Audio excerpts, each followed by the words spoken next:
Hey folks. God, I have so much trouble with this. Take two. Hey folks, we're at the Easy Jeezy garage this morning, and we got a major project going on. We've got some frame issues, and there will be a follow-up video giving details of correcting that. So this is just kind of a teaser, and while I was working on the car, I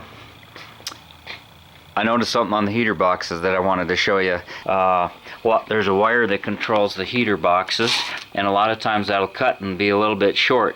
Well, they sell this throttle extender. I think they call it throttle cable shortening kit.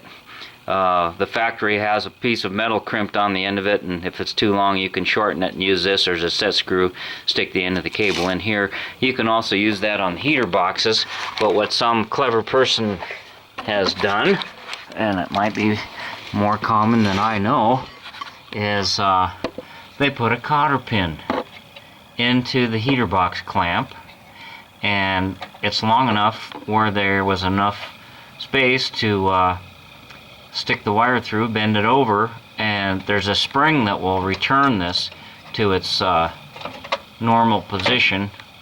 It's a there it is, you can see it. There's a spring right up in here, and there's some levers. You either get heat in the car or you get heat coming out a vent on the bottom of this on the top of this heater box here under the car.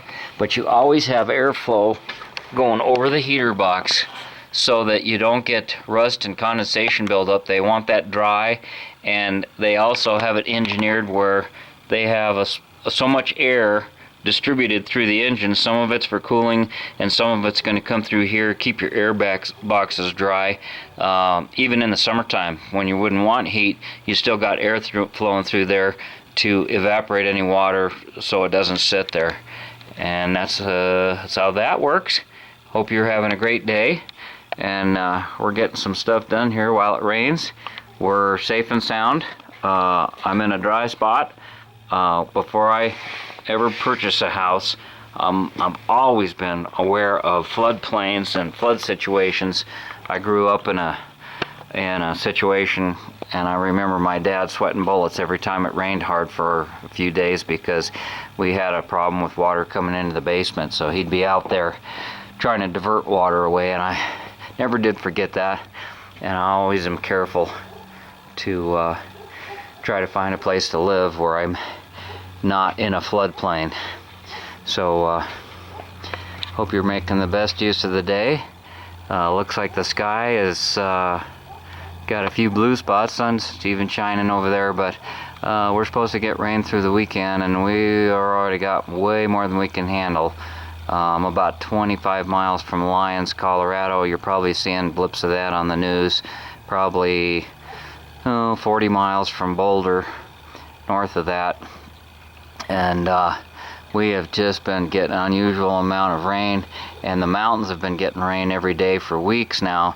That's what originally encouraged me to buy the Baja, and the ground just can't hold any more moisture up there. And it's but the funny thing is about it, not so funny, the reservoirs are all drained down, and I would think that they would be diverting water into these lakes that are low as quickly as they can, but it could be that their gates and controls for that purpose are no longer functional.